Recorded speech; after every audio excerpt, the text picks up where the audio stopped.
Tara, honey, how are you feeling? Are you doing better than this morning? You seemed like you were really having a tough time. Hey, Mark. Yes, I am feeling a lot better now. I haven't had such a bad migraine in a while. But it's gone now, so don't worry. I'm sorry I wasn't able to make you breakfast this morning. There's no need to apologize. I would never ask you to do anything when you're not well. Besides, your health is the most important thing right now. Next time you go in for your checkup, you should ask the doctor to prescribe you some meds for your migraine. I know you haven't had it in a while, but you never know how your body is going to react to your pregnancy. Plus, there might be certain meds you shouldn't take while pregnant. So you should talk to the doctor and keep a safe prescription at home, just in case you need it again. Yeah, I guess it wouldn't hurt to have some in stock. I will ask the doctor next time I go in. Are you sure you're okay now? Yes, I am. Why? You really are worried about me today, aren't you?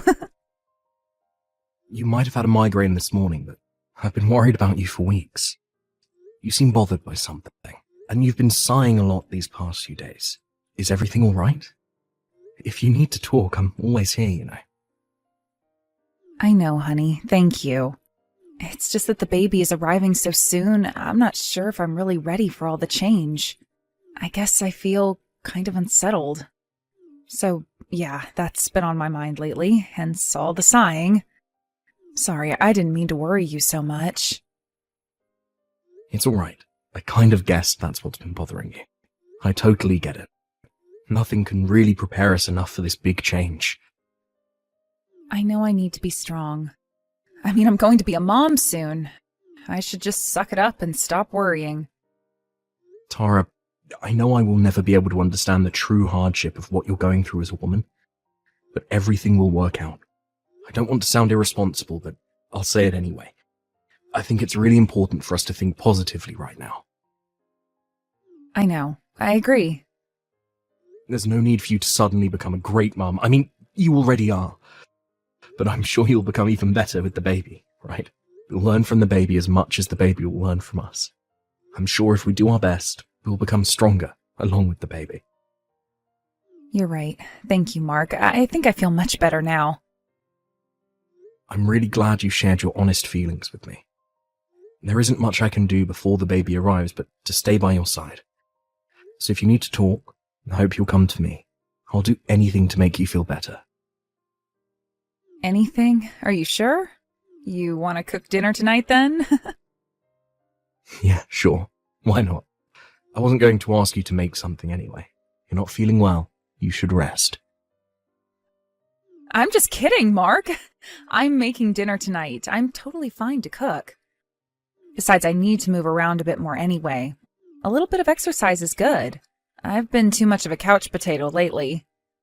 Well then, we should go for a walk this weekend. I prefer you to exercise while I'm around. A walk sounds great. Oh, but I don't know if I want to walk around the neighborhood. There's too much traffic around here. Maybe we can take the car to a nicer location and stroll around there, like an easy nature trail somewhere. That sounds so nice. I'll look into destinations tonight. Thanks. I'm so happy we have something to look forward to this weekend. Mark, I'm so sorry I'm making you do the groceries after work. Are you at the store now? Yes, I am. It's completely fine, Tara. I know you needed to rest today. There's no need to apologize. Are you feeling any better now? You sounded pretty sick earlier. A little bit. I think I might be anemic or something. Well, if that's the case, you really need to stay in bed. You might fall from getting dizzy. Oh, I forgot to mention. There was a letter from the building security this morning in our mailbox. A warning? About what? Apparently there's a man loitering in our building. He's been seen a couple of times. I think it was best that you didn't go anywhere today. Oh, did the letter say what he's like? Nothing about his appearance, but apparently the guy spoke to a resident and his English wasn't great. So maybe he's from overseas. Maybe if you heard him speak, you'd be able to understand if he speaks one of the languages you do. But it's best you don't encounter him. It said in the letter that he tried to force into one of the auto-locked doors at the entrance. That sounds pretty horrible. I'm scared now. If something happened, I wouldn't be able to run with this belly. Well, you're due in no time, so you won't have to worry once you're in the hospital. You'll be staying with your mum for a while anyway, after the delivery of the baby. But until the baby arrives, you should avoid going out on your own as much as possible. If you need to, let me know, and I'll come with you. Sorry, I didn't mean to scare you too much. The building asked the police to patrol the area more, so I'm sure he won't be seen anymore. I bet everything will be back to normal after a month or so. I really hope so. Maybe I shouldn't wait to stay with my mom, though. The hospital is closer from her place anyway. I don't want to be paranoid or be restricted from going outside, you know? I do. If she is okay with you staying with her, then I guess that is the best for your safety. You should call her and ask. If she says yes, I can drive you to her place tomorrow morning. Okay, I'll do that right now. Thanks for looking out for me, Mark. Of course. Oh, but I will miss you. The house will feel so empty without you. My mom's house is less than an hour away. Besides, you are coming to the hospital when the baby arrives. That's going to be happening so soon. You'll see me in just a few days. I know. My boss and colleagues already know you're due soon. They have agreed to fill my spot at work if necessary, so I can take a few days off after the baby arrives. Oh, yeah. There was also a letter without a stamp for you in the mailbox. I left it on the sideboard by the front door, along with the warning letter from the building. For me? Maybe one of your students at the language school. There was some kind of writing that I couldn't read. You had some of them over for a party before, didn't you? Okay, I'll check. Thanks for letting me know. I hope the loiterer isn't one of your students. What? How dare you say something like that? My students are good people. None of them would do anything crazy like that. Sorry, I didn't mean to offend you or anything. I just thought about the possibility of one of your students wanting to see you. I know you're a very popular teacher, and I remember you used to exchange letters with them often, even after they left your school. So I just thought maybe one of them showed up to see you but forgot which door, but it was a bad thought. Sorry, dear. Even if one of them ever showed up, they wouldn't loiter around the building. They're educated people with good manners. Please don't joke about them like that. I apologize, Tara. I'm sorry. It's okay. I didn't mean to be so feisty either. I know you're not the kind to talk down to people, but it kind of felt like you were to my students. It's my roller coaster hormones, thanks to being pregnant. It's making me lose my temper so easily. I know I need to take it easy. It's not your fault. I made a bad comment earlier. The building security issued a warning because this case is serious. I should have taken it more seriously too, but instead I made a bad joke out of it. And to top it off, I included your students in it. It's a very bad call. I'm sorry. I won't compare a loiterer to your students ever again. It's okay. I know you didn't mean anything. I overreacted too. Anyway, careful on your way back home. I'll see you soon. Hey, Tara. How are you doing? It's been 3 days since your due date now.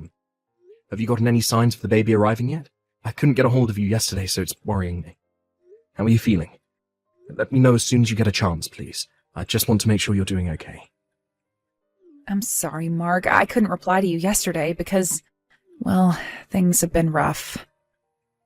Rough? Why is that? Is everything okay? Has something happened? You're scaring me, Tara. Mark, you might want to sit down for this. I have some bad news. What? I'm so sorry, but the baby didn't make it. Huh? What do you mean? The baby's heartbeat stopped. She's gone. I'm sorry. I'm sorry that I couldn't deliver your baby. Hold on, I'm not following. What are you talking about? Yesterday I had pain shooting up my belly. I was taken to the hospital right away, but it was too late. The baby was gone by the time I was checked in. It happened so quickly. She came out after an hour or so later, but There was nothing the doctors could do. I'm coming to you right away. No, don't, please. I'm not letting you take this on your own. I'm coming to see you now. No, I don't want you to come. I don't think I can look you in the eye. I'm so sorry, Mark. Please just give me some space right now. I need it badly. Tara, I need to be by your side. I can't leave you alone.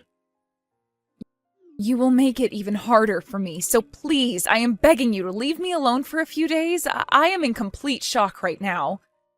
I need time alone to wrap my head around what's happened. Don't come down here. You won't be able to set foot in my mom's house either. I will make sure she won't let you in. What about your condition? Are you physically stable? Any pain? No more pain. Physically, I'm stable. I should be discharged tomorrow. Okay, if space is what you need, then I will give you that, but I can't give you more than 2 or 3 days. You have to call me by the end of the week. Can you promise me that? I can't not see you or the baby for longer than that, please. Okay, I will make sure to let you know when I'm ready to see you. Hang tight until then. I know I'm asking you an incredibly harsh favor. I'm so sorry. It's okay. You don't need to apologize. This is nothing compared to the pain you have gone through, Tara. I love you. You're the most important person in my life. I need you to remember that, okay? Hi, Mark. I'm sorry I kept you waiting. Thank you for giving me space. It's been hard, but I think I've calmed down now. It's okay. How are you? Oh, wait. You don't have to answer that. I've been doing a lot of thinking. In fact, that's all I could do. And now I know what I want to do. Mark, we should get a divorce. What? I am so sorry I couldn't protect our child. I wanted to have your baby, but I failed you. I don't think I can ever look you in the eye. It'll be too hard for the both of us. We won't be happy like we used to be. I am so sorry. I never meant for this to happen. I'm sure you didn't. But you really are full of surprises. I never imagined that you would fake your baby's death just because you didn't want me to see her. Did you actually think that I wouldn't find out about your affair if we got a divorce? Huh? Mark, what are you talking about? I know you had your baby, Tara. The thing is, you immediately knew the baby wasn't mine. I mean, how could she be? I'm not black, and neither are you. So why did you give birth to a baby who was? I visited to see your baby, you know. I saw her while you were asleep. In fact, you were stupid to think that I wouldn't visit. What? Your mum called me. She started crying on the phone, apologizing to me for what you've done. I thought she was apologizing for you losing the baby at first, which was kind of weird, and then she told me. What? She told you what? Everything. She told me you had stopped her from spinning the truth to me, but she felt she couldn't keep this from me, that it was way too harsh. So, she told me everything. But I still couldn't believe that you'd have an affair and have someone else's baby. She told me to see for myself, that I should visit her and see the baby while you were asleep. We arranged for my visit when you were resting, and I believed your mum was telling the truth. I mean, how could I not? The baby was definitely not mine. So her dad is one of your students from your language school, right? You must have some serious issues cheating on me with your student. Mark, no, I didn't cheat on you, I swear. What? What is it then? A mistake? A fling? You think I would forgive you if the relationship was casual? You betrayed me, Tara. You slept with someone else and had their baby. I can never forgive you for that. I was forced into it. Listen to me, Mark. I didn't ask for this to happen. A student of mine has been stalking me for a while now. Remember, there was a loiterer in our building? That was him. He was wandering around looking for me. Why didn't you tell me then? How could I? I didn't know what you would think of me. Besides, I wanted to believe that the baby was yours, not his. I spoke to him, you know. I saw him dropping another letter in our mailbox, so I confronted him. Wait, you spoke to him? Why? He's been dropping off letters practically every day since you left to stay with your mum. It was freaking me out. Why didn't you tell me about this? Because I didn't want to stress you while you were carrying the baby. So I was going to tell you about it after the baby arrived. But then your mum called and I saw your baby was clearly not mine. I came back and read the letters he wrote to you. I had them translated on the web. He was desperately begging to raise the baby together. That's when I figured that the loiterer was your child's father. So I waited for him to show up again by the mailroom. I don't know. You don't know what? That your child's father is Miguel? He told me you dumped him as soon as you found out what he does for a living, even though you were pregnant with his child. He tricked me. He said that his father ran an IT company back home that would soon be his. But then he confessed that his family was from a poor town and only had small crop to make money. So the truth finally comes out. Mark, he fooled me. I never would have slept with him if I knew he was poor. Wow, Tara, listen to yourself. Do you think that makes me feel any better? In fact, that makes me sick to my stomach. You cheated on me, and did it because you wanted his wealth. How low can you be? Plus, you never told him you were married, so you both lied to each other. From my perspective, you both did ask for all of this. Karma's a bitch, isn't it? Anyway, I agreed to a divorce, but I'm suing you for multiple accounts of emotional distress. I'm glad I kept these letters, so I can use them as evidence to show in court. Mark, please, calm down. You can't be serious. How can you sue me? You won't get anything from me. I'm a single mom. You can be that cruel? Cruel? You think you can use that word against me? I'm only asking for consolation for the emotional damages you have caused. I'm not the father of your baby, so I will leave your issues to you and Miguel. I'm only asking for what I have the right to ask. Mark, I'm sorry. I have been a horrible person. It's too late for you to apologize. You played a dangerous game, Tara. You saw an opportunity to win a wealthy lifestyle, so you took the risk to have the baby, even though you didn't know which one of us was the father. But then you found out that Miguel was lying to you about his family. So you told yourself that the baby was mine and carried her full term. I only did what was best for my baby. No, you didn't. Stop lying to me or to yourself, Tara. You only thought about yourself. That's why you're in the situation you are in now. How dare you be mean to me? I just gave birth to a child. You are being so insensitive. You are not a decent man, Mark. I'm sure you're having a hard time becoming a mother. I can only imagine that something as responsible as becoming a mother would be difficult for someone like you. But like I said, you'll be paying for what you have done, both to me and to Miguel. You are an adult. Surely you understand that there are circumstances for foul play. Why would you speak for Miguel? What, you two established some kind of a brotherhood or something? Miguel and I are done. I'm not speaking for him. But he is the father of your baby, so I think you need to talk to him. You shouldn't cut him off like that. Shut up, don't you tell me what to do. How I handle my relationship with him is none of your goddamn business. No, I guess not. But I told him your mum's address, so he should be coming over to see you soon. I'll let you guys figure out what to do about the baby. What? You can't do that. You can't hand someone my personal information. Oh, but you're staying with your mum. I didn't give him your personal information. I gave him your mum's. With her permission, of course. She wants to talk to Miguel about the baby. No! Why? Why is everyone being so selfish? My opinion should matter the most. I am the baby's mother. If I say I am done with Miguel, then it's done. There is nothing to talk about. Everyone is being selfish. Tara, don't make me laugh. You were going to make me raise someone else's child. You tried to make your mother play along with your lies. You have betrayed your family, and on top of that, you hooked up with a person for money and dumped him as soon as you found out he didn't have any. Despite all that, you want to talk about other people being selfish. You have a serious problem, woman. I told you, Mark, Miguel is a stalker.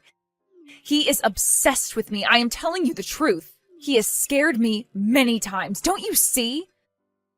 I mean, who comes over to toss letters in the mailbox every day? He really has been loitering, you see. I never invited him in. I can't be with someone like that. He's a freak. Well, you shouldn't have slept with him in the first place. Too bad he wasn't who you thought he was. Or else you would have divorced me to marry him instead. Mark, please, help me. Take me in for a while so I can hide from him. I'm scared. What if he wants to hurt me? Wait. What if my parents make me marry him? They're old style like that. They would want Miguel and I to take responsibility. I can't have that. I don't know what he wants or what your parents want, and I most definitely don't care about what you don't want. All I know is that you have to take responsibility for what you have done. For the record, no, I will not take you in for a minute. You lied about my child's death. Then you dump people like trash. I don't want anything to do with a scumbag like you. Look in the mirror for once. If there is anyone you should be scared of, it's yourself. Several months later, with the help from my ex-in-laws, our divorce was officially filed. I heard from them that Miguel showed up at their door shortly after our last conversation to discuss how they were going to handle their relationship. It turned into another drama, with Miguel insisting to return to his home country with their daughter, and Tara refusing. But Tara's parents finally asked their daughter to leave the house and suggested she go with Miguel if she wanted anyone to support her. In the end, Tara gave in and began living with Miguel. Having no financial confidence to raise the child on her own, Tara recently messaged me complaining how she's living a life far from her ideals. She begged for financial support so that she didn't have to move to Miguel's home country. I, of course, told her that I didn't care for her anymore, that we were officially done, and hung up the phone.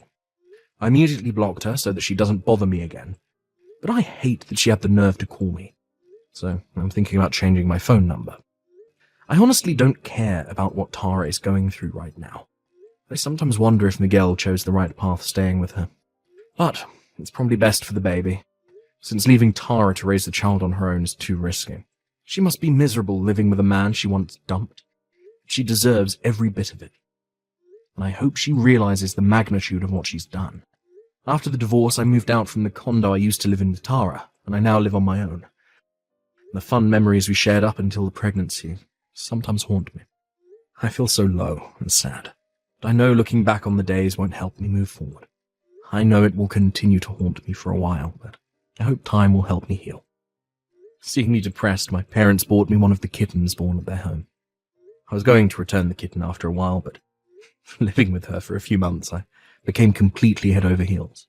It's hard to believe how such a small life has helped me get back on my feet. There may be bumps ahead yet to come, but I will cherish day by day with the help from my new partner.